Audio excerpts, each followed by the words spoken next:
you want me to get started, or do you want to start? No, you can start. You can start. You are the host. If you need anything from me, I can help. I can show the reading or anything, but today you are the host. You rule. Thank you. So it's an honor to be the host of the Mixed Nuts, which is the first time I'm doing that. We have translation, right? So I should speak slowly, I assume. Yes, we do have translations. Cool. We are in Vienna right now, and there are about 50 Ukrainians who are coming to Asia 18. And it's interesting to here and now.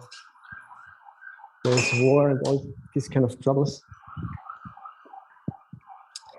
And I want to know from the participants today, who maybe can introduce themselves briefly also in the first round, if they have had any personal insight into how this a little bit weird and at the same time powerful concept of the mind-only school has had an impact on them after they studied the Marinika, the high school, for so long. So I don't know who wants to start, but give us please your first intro and then tell us some practical, not a philosophical, right? A practical application of this strange idea of Shenwangs, which we have heard about in the introduction of the leading to Asia 15. So what's the question, Peter? What do we think? What's our take? Hear so well, yeah. What's the take? What's our personal opinion on the take that mind only proposed to interpret what's literal and figurative? Is that the question? Thank you for asking me to be more clear. What I would want to know from you, when I'm going to get in now with my laptop also, so I hope that will be easier then.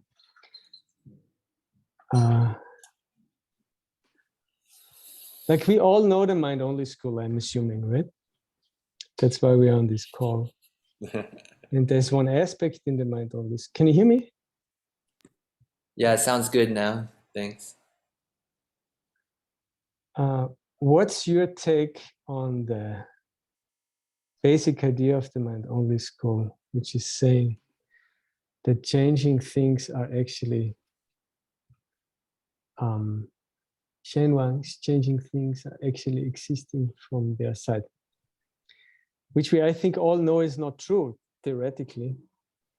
And so I've been torturing my mind, why? After you study this in the monastery for 20 years, that everything is a projection coming from your own mind, that everything is kind of an illusion in the sense that the way things are and the way they appear is different. And then one monk shows up and says, forget everything you've heard so far. There's another interpretation of how the world works. And you know from the beginning it's a lower school, so you kind of know that it's wrong, right? We know that. But then on a practical level, have you had an experience in your daily life with your maybe mental afflictions in my case, where you could see that this explanation of a Shenwang is more powerful for my practice than the explanation we've heard for maybe not 20 years literally, but it feels like that when you did the 18 SER courses. Does my question make sense, Juan? And I'm seeing Anatole now peek in the screen. I guess, but confusing. I'm not totally sure what's a Shenwang. What do you say? Yeah. It's ACI 15, Juan. It's mind-only attribute of school. mind only. Maybe Mhm. Ina, you start and we get there slowly but surely. Yes, Ina has it ready. Yeah, the issue is this is except they say 18, the last course that I'm finishing right now. So I'm kind of thinking about it since last summer. Recording in progress.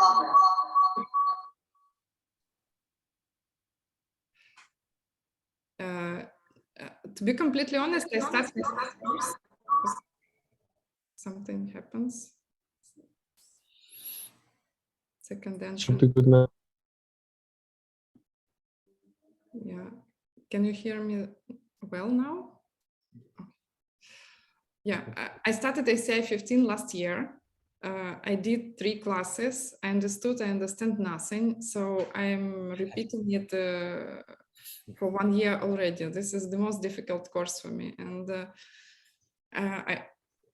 I think the reason why the Lord Buddha decided to give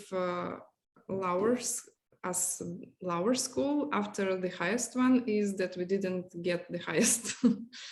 And to be completely honest, in my daily life, I'm not Madhyamika Prasangika, I'm mind only, because I kind of think that things come from me, but very frequently I do not act like that. So that was probably the first reason. The second reason probably is because we really need to think about this whole idea of how we decide on what is true and what is not, what is the basis of our decisions, and all the subject of literal and figurative, right? Right. Thank you. I mean, that helps me already. It's going in the right direction for me. But then I'm wondering, Anatole, do you want to add something? Do you have a set? Do you also feel it's a little bit too strange? No, I like the question, and I like Vienna.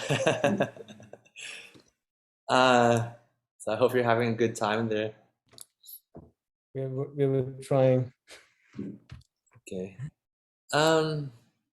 Well, you know, the Mind Only School is very famous for having a statement that's actually very similar to Middle Way, which is subjects like me and objects like these things. They come from one seed. So one seed is planted here, and when the seed opens, it opens into two, like me and the thing I'm perceiving. So me and the husband or the wife who's yelling at me in the kitchen. These are coming from one seed. So that's okay with middle way too. That's perfect in middle way philosophy. It doesn't conflict at all. But then, how is the mind only school different from the middle way?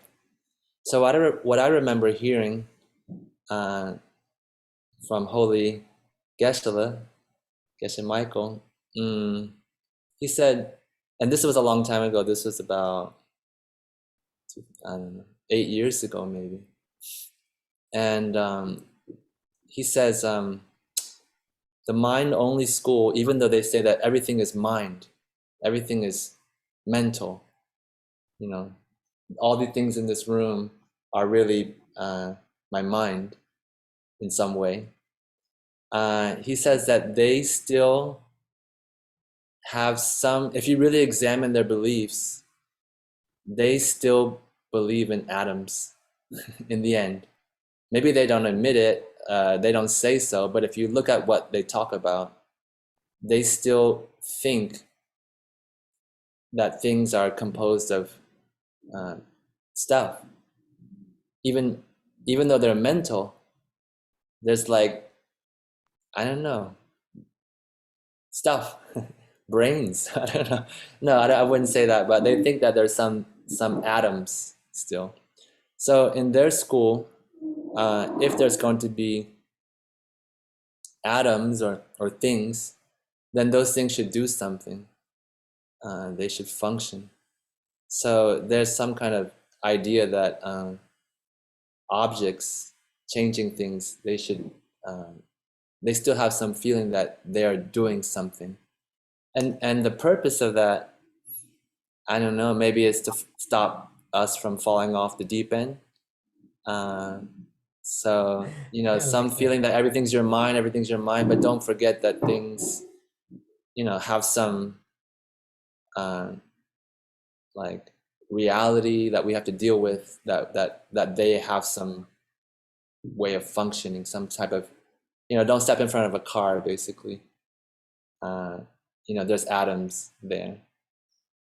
And they're not just, mental stuff is not just ephemeral, not just like, so that's my take. Thank you, Anatole. You brought us back to earth. I like Cars. it.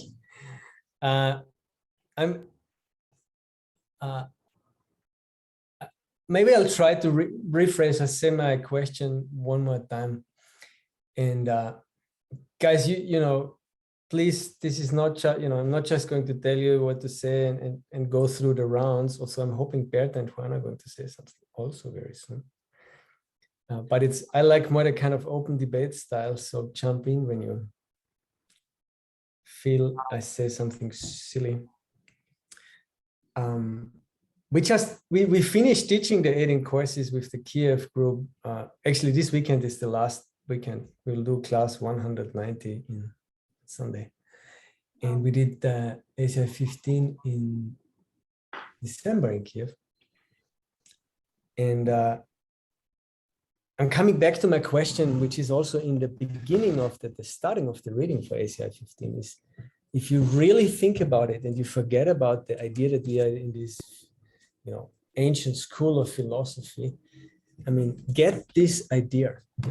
You're at some kind of university, at some kind of school in this world, and you study something for 20 freaking years, excuse me. And they brainwash you. And you are, because if you're still around at that time, the elite of the thinking elite of this world. Because that's what the Geshe training does to you, right? And then a guy comes in, excuse me, a holy monk, and he's telling you, forget everything we've taught you for the last 20 years, wipe it out, and we're going to teach you something new. You put the mind-only school hat on, right? I have it with me. That's why I had this beautiful hat. And while you know that this is a lower school, quote unquote lower school, right? We all know that logic school is Geshe emptiness. So the thing with lower school is a tricky word. Thank you. Anatole was also prepared. And now this is my question to you guys. There must be something in that school. Thank you. Everyone got the mind hold. Good. Good. There must be something in that school. There must be something in these teachings which can touch our mind in ways which all the other 20 years have not. And I'm trying, for those of you who have finished ACI 15, or those of you who have heard much about it, I'm trying to reveal those ideas to our audience, you see. And so I wonder, Juan, Bertha, whoever wants to, do you have something? Because I got a realization when teaching it, which nearly made me cry on stage. And I can talk about it a little bit if you want to. But I want to hear from you, like Anatole already mentioned something, right, which is super powerful. Stuff comes from one seed. And in that sense, everything is from one source, and therefore, in a way, only mind. But when it comes to mental afflictions, how is this idea of a Shenwang versus a Kuntak? Shenwang being a changing thing, Kuntak being basically a quality of a changing thing. how is this weird split, this crazy new idea, which is painful because we know it's wrong from the beginning, helpful when we run into mental afflictions? That's my debate today with you. Okay. Bertha, good to see you. Oh, good seeing you too, and good seeing everyone. This is really exciting to be a panelist here. Well, going to what you say, I think the pain that you're describing is something that I myself also felt, because like you say, we go through school for so many years learning something, and then all of a sudden, we are confronted with this new reality. And it's really shocking to understand. Well, at first, it's like it blows your brain, going, what do you mean everything comes from me? I mean, what is this, So my first take on that was of absolute shock. And then, when you start thinking about it, and when you start realizing and when you figure out that it really is coming, all from you, number one is, and when you're talking about mental afflictions, it's really, because we tend to think, that everything is coming at us and hitting us and attacking us, and, and there is no control. And that is the pain that that when you realize that is the other side, that is completely different from what you've learned, it's really quite hard. It's really shocking. And then I personally went through, after that, then I went through, to the nihilism, right? Well, if everything's coming from me, then I'm up by myself. There's nobody around, and everything is a creation of my whole mind. And then, my God, this feels really lonesome. This feels like, oh my gosh, I am in a way powerless and in a way powerful, So I went through that. And then obviously we go to Madhyamika Prasangika, where you understand that, but it's to me, I think it's a very long process of thinking, meditating, contemplating, realizing. I don't know if I'm answering what you were asking. I think you're doing great, because I would immediately jump into the question with you, Bertha. If what Anatole said is correct, which you kind of know is correct, right? Is the formulation "the world comes from me" correct? I think it is, and just because like he said it's not true, right? He says, well, the subject, the perception, and the object come from a seed. So how can a seed come from the subject if the subject is part of the seed? It doesn't. Well, because exactly like what Anatole is saying, it divides into things, and they are functioning things. Like just like to say, you take the pen, and I draw myself a mustache, like Eshala says. Even though it's coming from a mind, I can still draw. I'm not going to do it, but I can still draw. I can still. Sure, I'm not questioning the functioning of the world. I'm questioning the way we think about it when we say that it comes from us. You see, because what I think, Anatole, does the world come from me, or does it come from how I treat other people? Right, and that I think that's a super valuable distinction, because for me, when you do that famous, thing, object subject comes from a seed. When I say, I don't know, that's my debate with you also. When I say, oh, the world comes from me, I'm not thinking this. I'm thinking this. I'm thinking, oh, here's me and the world comes. But that's not true, right? This is not true. I hope you know what I mean. I just got like meaning. The subject creates the object. That's not true, right? But for me, when we do the whole beautiful pen thing, and when we do this, it looks like we're saying, well, the pen comes from me. Yeah. Anyway, sorry, Peter, you were up to something. Juan. Yes, I wanted to just mention something, because yes, it is true what you're saying. It comes from here, and then subject and object appear. According to the mind-only school, middle way agrees. But then you're talking about this, but it seems that there is some relationship through this, because it is true that here, well, I guess this can take us to the debate of free will. Is How there many really? hours do we have today? Yeah, I know. And well, I also want to say that I'm so happy that you all came, and I'm so happy that you are talking about things that I can honestly say I don't know and I don't understand, because that's challenging and that excites me to want to know more. Like now I'm going to consider to study ACI 15 deeper, closer, you know? It's great to know that I don't know. It really excites me. So thank you. Thank you. Welcome to the club. Yeah, because because I don't know that part of your question. I was focusing in another part where you were asking why the teacher that taught you for 20 years all of a sudden changes. And that part is super interesting for me. Well, every part, but this I can talk about a little bit. And I think our own teachers do that to us. Even in our personal lives sometimes. It's very interesting how sometimes they tell you a little joke or they say something small and little, and then they just throw you the bomb and then they run. And then you have to decide, how are you going to interpret what they just told you? Is it was just a joke, or do they really want me to think about this? Do they want me to do this, or they want me not to do that? And I have a few examples that have happened personally, but I think it's part of the training, really. I find it very beautiful in the reading at some point. There is a conclusion, and it's just the beginning of the reading. It's not really the full reading, but it says something that because there are like even two ways or more ways to decide how to interpret the figurative and the literal, at the end, the only thing you can know for sure is that you have to use reasoning.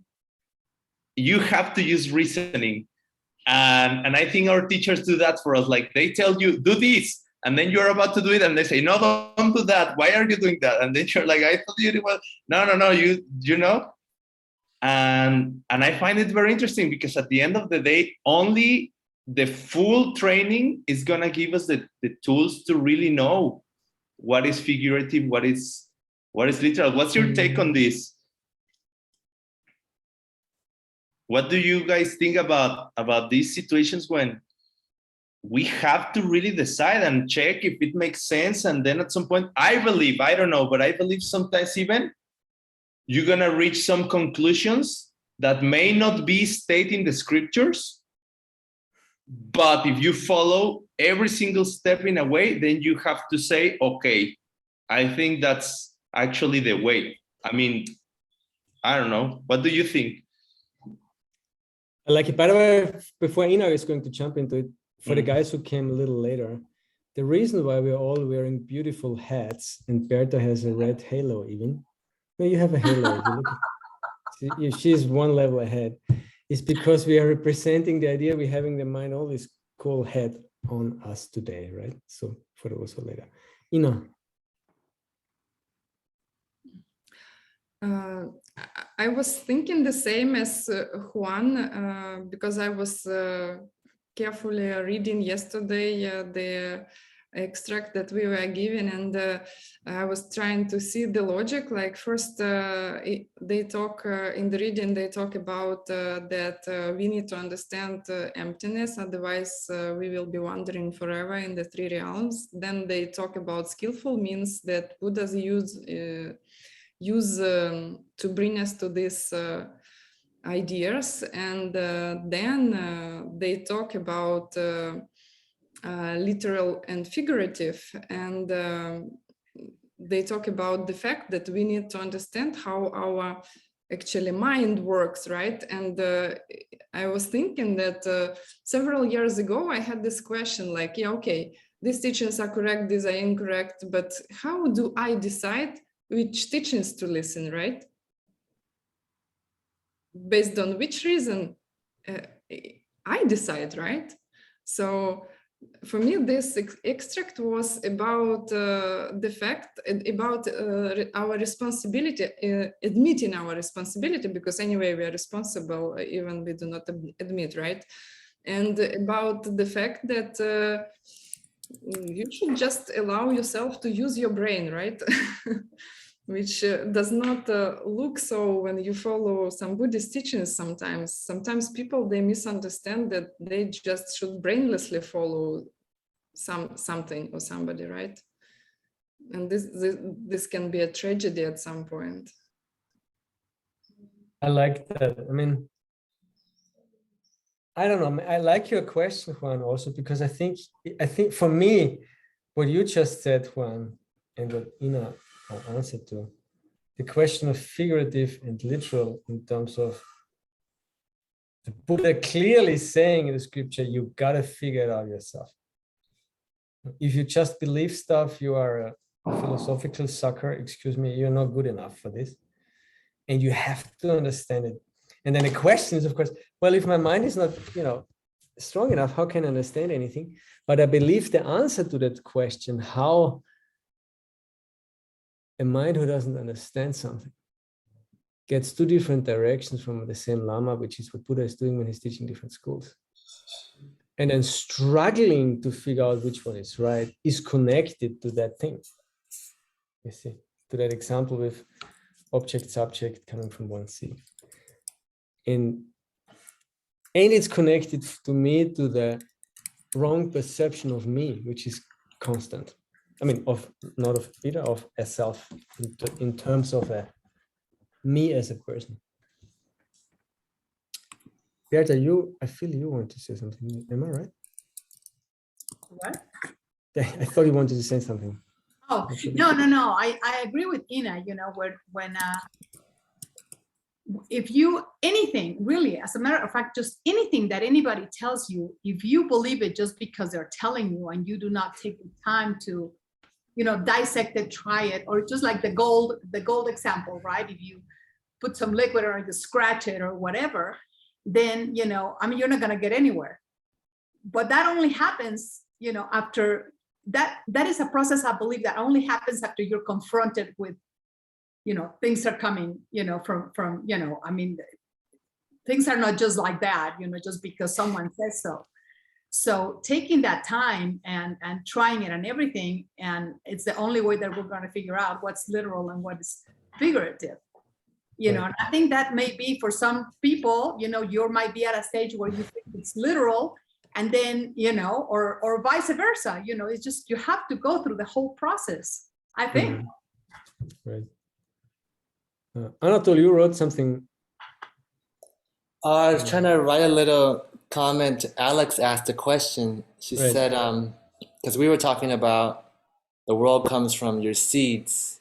I think that's when the moment Alex popped this question in. Alex Rowland from Colorado, right? Right. She asked this question, well, if we were talking about if the whole world comes from your seeds, then is the seed self-existent according to the mind-only school? I like the answer. And then I made a counter question because I couldn't answer the question. So that's a good trick, actually. You ask another question. So I said, well, do all things that function, that do anything, also need to exist from their own side in order to do something? I mean, in the way that we're defining it, right? Like if something is going to do something, does it need to have the power inside of it to do it? Or, if the power is coming from my mind, then that thing doesn't exist outside of or out of my seeds. Right. But the question is, like, if you plant a seed already, then does that seed somehow just sit there? I feel like the question is, if you plant a seed, does the seed just sit there in a self-existent way? Or does the seed, is it affected by your other seeds? Can you tartuk something?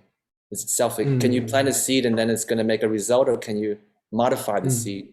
Because it's not, the seed doesn't exist only, from its own side, or at all from its own side, or some 50-50. Yeah. I like the way the debate is going, because Brian threw the free will question in, and I think that, again, for me, it borders to the aside what Anatole mentioned, what we talked about now, that the mind-only school gives us all a huge realization that when we usually think about, I have good karma because I got €100, even if I don't frame it like that in my mind, I automatically make the mistake of thinking that the €100, me getting it and me, is 3 different events. We usually don't conceptualize it as the 3 different karmic seeds because we're not strong enough to do that. But we feel it's a 3 different. There's the dude, there's the €100, and then I get it. And and the mind-only school very clearly says that's completely wrong. It's one seed opening, and those 3 things happen in that one seed. That's a huge, that's a realization, right?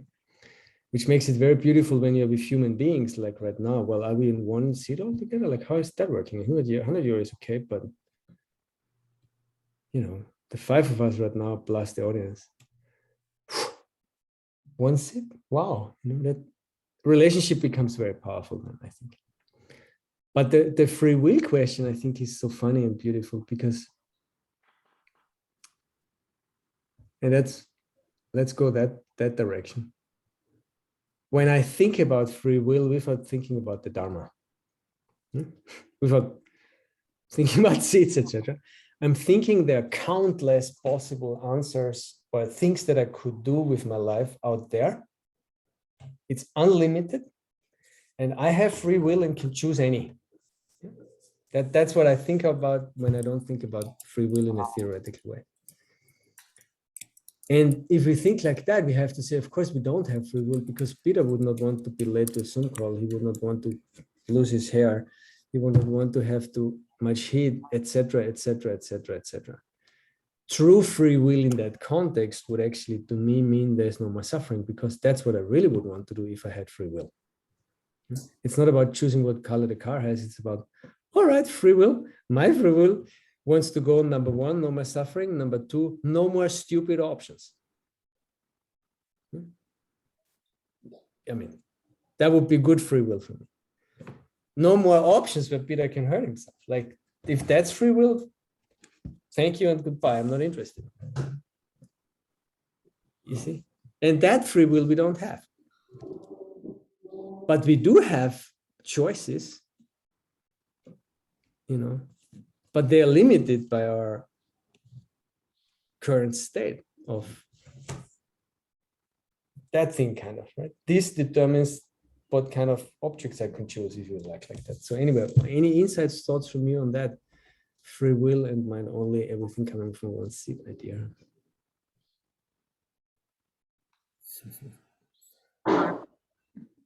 Juan, you're off. Yeah, in a way, I will think that if we don't have free will at all, because it's tempting to also think that way. If even our thoughts and decisions are coming from our previous seeds, it's like we are set, we are conditioned. Like, it's like, and I don't know really, but then that will mean that the future is set. The future is set, and doesn't matter anything you do. Doesn't matter what you do, it's already set. In a way that will make me think like, then I don't have to worry. Whatever I do, I was meant to do it. Whatever I don't do, I was not meant to do it. It's hopeless. Let's go for a drink. Yeah. Like, if something is meant to happen, my mind is just gonna want to happen. And maybe there is a certain truth on that, but but I think the fact. Okay, I will take it this way. If everything is empty, is the fact that even the laws of karma are empty? Is it the fact that, I don't know. I don't know. Can I Just I because think, things are yeah. empty doesn't mean they cannot be permanent, right? Empty That's but true. fixed. That's true. Yeah. Empty but fixed. Okay, that's an interesting thing. Like empty If I space, plant different seeds, like that truths. fixed thing could be different. Truth. Yeah. I mean, Yeah. we are projecting unchanging things, right? For example, the fact that everything is constantly changing. So then I think there has to be an element. My take will be, easy answer will be like, yes, free will does exist as a projection. If you have different seeds, you could perceive yourself not having free will. But if you do have the seeds, then you have a reality where something called free will exists, and you live in a reality, you experience free will. I don't know. Cool, thank you. I'm actually saying, free will sucks as long as I have the choice to do stupid things. I'm not interested in free will if I have the choice to have mental affliction, like in a way, free will implies you can do bad deeds, right? And so the glory of free will to some extent is dying as soon as you get into Lama devotion. Because you're giving that away to stop suffering, right? I mean, but in a way, you are deciding to enter into that practice, let's say, isn't it? So it's like true. There's free will there also, but anyway, Anatole. I just have this position that normally speaking, we don't have the liberty to affect what's happening to us. Normally speaking, if you haven't gone to a class about the pen, then when you see things that's coming, camera, when you see things that's coming from their own side, it's very predictable what's going to happen to you, and it's not going to be good. You won't be able to extend your life, or you'll have to lose your life. You won't be able to make the things in your life last. They have to break. There's not much choice about it. I mean, you could say, oh, it could take 2 weeks to break instead of 10 days to break, but it's going to break as soon as you see it coming from its own side. There's nothing you can do about it. And that's what we call surtong or something. You see things that's coming at you, like a 2-year-old, they say. And supposedly that's our condition, unfortunately, until we make a breakthrough and able to see emptiness directly, right? So then do people like me have, do we have any freedom? You can say free will, but is there any freedom? Is there any choice but to suffer, but to have everything break? Then supposedly, no. You have a certain destiny. The candle is burning down, and it's going to burn out. The pen is running out of ink, and it's going to finish. And there's no choice about it. But the day you hear the pen, then there's a little light comes into the black, a tear in the fabric, and you always have a choice to see that this thing doesn't exist by itself. It just, by the moment it appears, the moment you see it, if you've heard from a teacher, you've been lucky enough to hear this logic of the pen, then technically you have a choice to see that it doesn't, nobody can stop you from, going like this when Geshe says, everybody leave the room, what's here? Like, you have a choice to say, that's right, by itself it's nothing. So until you hear the pen, I would say you don't have any free will, absolutely none. And then when you hear the pen, there's a glimmer that you could choose another path, a happier life. But then there's that long process of confirming it, and they say for that, without a teacher, there's not really any hope. So even if you heard the pen, you couldn't understand it. You need, like, all these courses. Mind only school has to jump in at some point to test your understanding in the middle way, and you have to go through the process of a teacher guiding you, and probably very deeply, right?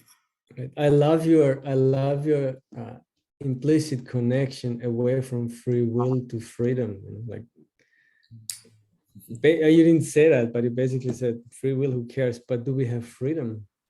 And we don't. And that's really the point, right? Of free will. Like, Yeah, usually still exactly. Can I buy shares or bonds? It's like, who cares? It's just crazy, that thing. I'm coming back to maybe this is easier, to where we started, in a way, which is where the reading starts, in the sense that they're saying, hey, there's this new idea, which we didn't talk about in Madhyamika, which number one is saying that things, I'm provoking maybe, I don't know, things do not come from you, but they come from a seed. Because the perception of the self, subject, the perception of whatever object you perceive, and the object is not coming from the subject, but from a seed. Hence, the same is true for free will. It does not come from the subject, it comes from a seed. And that's a radically different way of thinking at things than what I'm used to think when I'm thinking in my habitual way of thinking about the higher school. You see? And mind only kind of screws that in a good way. No, you're not understanding Madhyamika, because you still think that the world is a projection coming from you, which is not true. And if that is true, then really the only way to change anything is changing that thing, not this one. Always thinking, oh, Peter is going through personal growth. BS, excuse me. There is no Peter. And it's even more correct, I think, to say there is no Peter than to say, well, technically there is, blah, blah, blah, blah. Because we're so used to thinking about, in my case, Peter, as an entity that is there, that has qualities, like smart, stupid, or whatever. But we never think really, well, where's the Peter that you're thinking that has all these qualities? Which for me is the Shenwang, you see. The idea of the Manoli school that the changing things are self-existing, which is what the Manoli school says. But all the qualities of the changing things, the contacts, the labels that we see on that thing, are actually just mental images, and they're not real. And if I think about me, that's exactly how I think. There is, of course, a dude. I mean, are you kidding me? Of course, there's me somewhere. I don't know where it is exactly. That's a Shenman. And then all the qualities that Peter has, all those are just labels that are put on because of it. But there's a me. And that's the Manoli school position, and that is wrong, and that's scary, because it says this and this are equally coming from here. You know what I mean? That was my breakthrough half a year ago. Still struggling with that. Peter, yes. Can we clarify again, just name what you say, like this is subject, this is object, and this is it's the seed. I mean, that's, there's usually the beautiful tree thing. This is easier because we don't run around with branches. So one of them doesn't matter. It's the subject. The other one is the object of anything, right? Subject is me, receiver. For you, it's you. The perception between those things is going on. And that the amazing thing with the mind-only school, which trumps the explanation from Teresa Besworth, which is bigger than the explanation of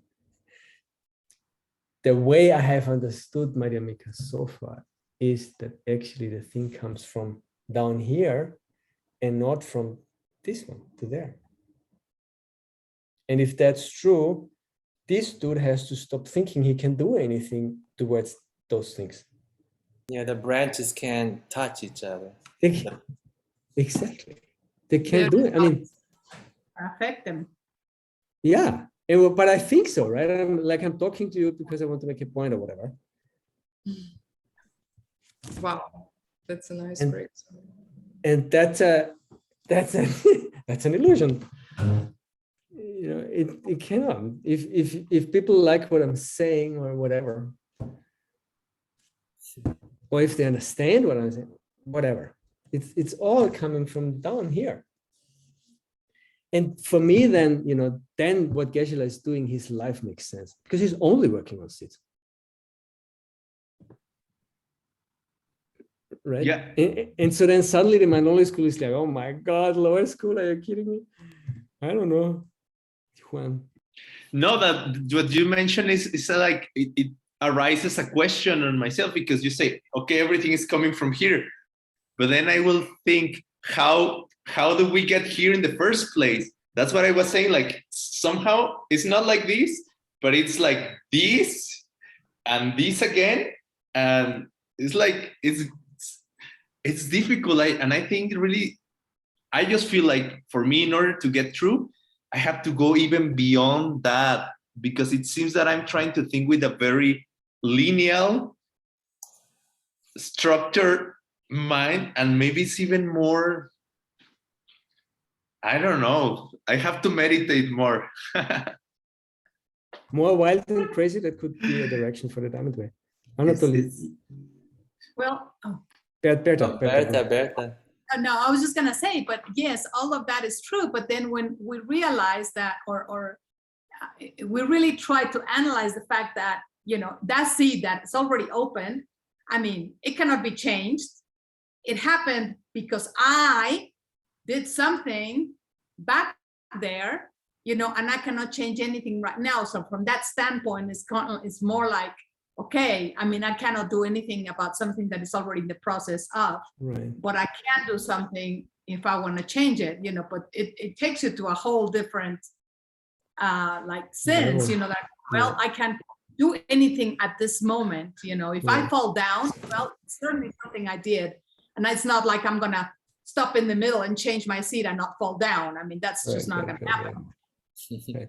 Well, I think for me there is a level of frustration about that, right? Oh yeah, definitely. A habitual frustration that I cannot change the present moment. And I think when you are at that point, you're just halfway through. Because at the end of the day, you can always do something right now. And that's the only thing you always could do for beginningless time, and that is change the future. And then you go from the painful frustration of the prison of the now, where you cannot do anything, to the constant changing of the future. And in a way that is it can become relaxing, I think. Anatole, what do you think about that? The very last statement you said, in a way, what? In a way, you can, I think, move from, Bertha described it very beautiful, I think, for all of us. When you realize you cannot change the present moment, suddenly we just get super frustrated. Like, you cannot do anything. I mean, I'm not, actually, it's not a joke. Like, maybe relieving, stopping your anxiety, because. Right, that's what I'm saying. Halfway through, you're just frustrated and you want to give up because you can never change the present moment. But I think if you think a little bit further, you realize, well, exactly. True, but I actually never could. It's not new that you could, and you never change the present moment. And then I think you can relax into whatever's going on more easily and say, but I can always, and I always have, and I always will change the future. And then the frustration can flip-flop into empowerment. That's what I'm suggesting.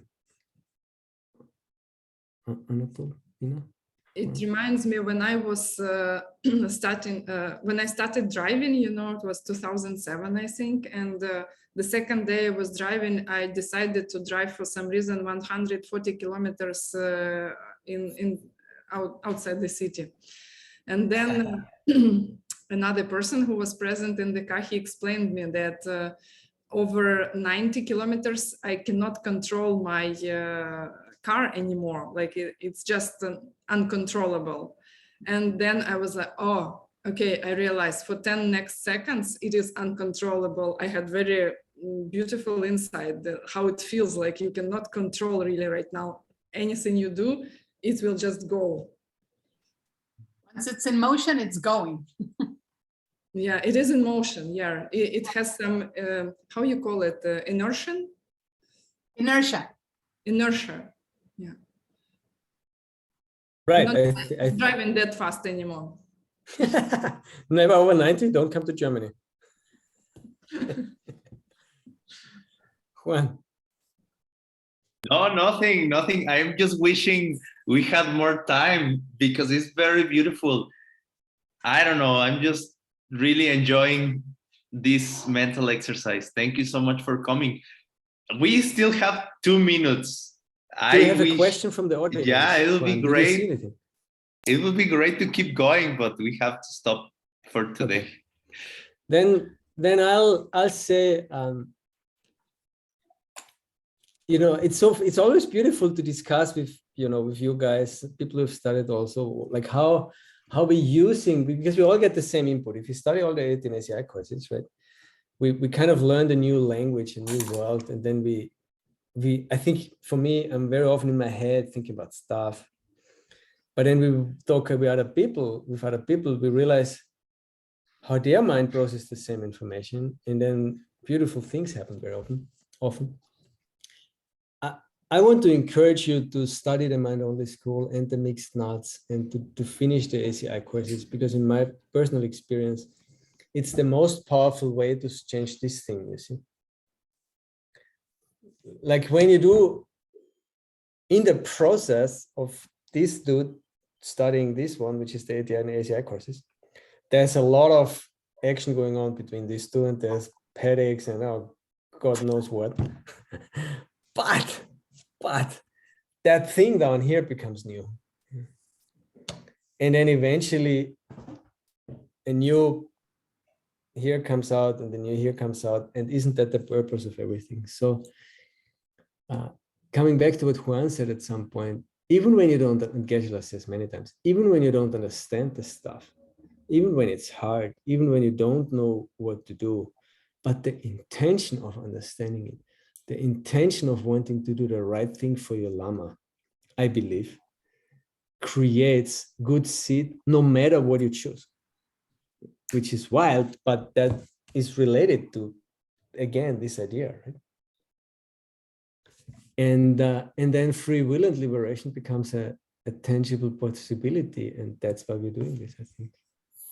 So thank you guys for being in this beautiful round. Greetings to all over the world, actually, literally. And Juan, back to you. Thank you, Peter, Ina, Anatole, Bertha. It was wonderful talk. If any of you in the audience want to somehow contribute to these projects, and not only this, because at the end of the day, this is just like one of the arms of Diamond Cutter Classics. And in some way, the idea of this program is to get the people connected, to spread the wisdom, to make community. And also, it's not the most important thing, but it's also important to fundraise for Diamond Cutter Classics. So this program is like just something that we want to have happening every week and make a community. If at any point you don't have to, but if at any point you want to donate, it will be very, very appreciated. And I'm just gonna put the link in the chat. And whatever you can, $1, $5, $10, that's very, very welcoming. I think the main idea is to really come together, have these talks, and go home or wherever we are going, thinking about things. I like his point. I'll add something. You know, I'm burning for planting time. And I heard Geshe-la Michael so many times say, if you can help me to fundraise, then I will have the time to do what I want to do. And this is how the Gold Club actually started from my side. I was like, oh, hell, if we can fundraise for Geshe-la, the people who pay money get great seats. We'll see that the money is used in a perfect way. And we're planting time because Geshe-la doesn't have to think about it. So, you know, if you have any mind left, with a simple giving of some money, you plant money for yourself, but you also plant countless minutes of your time, because giving time to an area is, I don't know,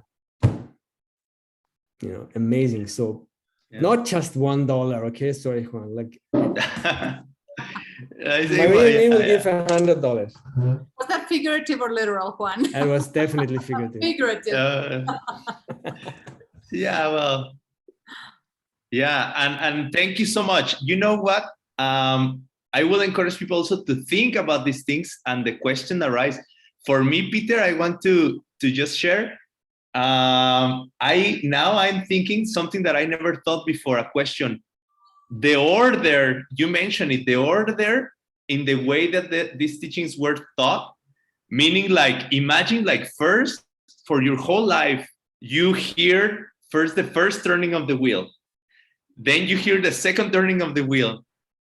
And then at the very end, you hear the third turning of the wheel.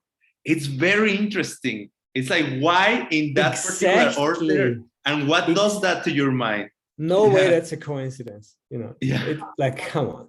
So that's exactly a point. Yeah. So thank you so much. If anybody else wants to say something, feel free. And we will see soon. Next week, what we are doing right now is doing an experiment. 1 week we are having the sessions in the morning, Arizona time, and next week in the evening. We want to bring this opportunity for the whole world for some people in different regions, it's more available one or the other, but we're gonna try to record everything in the different languages to make it available for everybody. Thank you and enjoy your day. Today seems like a beautiful day. Thank you very much. Okay. Thank you, dear panelists. Bertha, Ina, Anatole, Juan, thank you so much. Bye-bye. Thank you.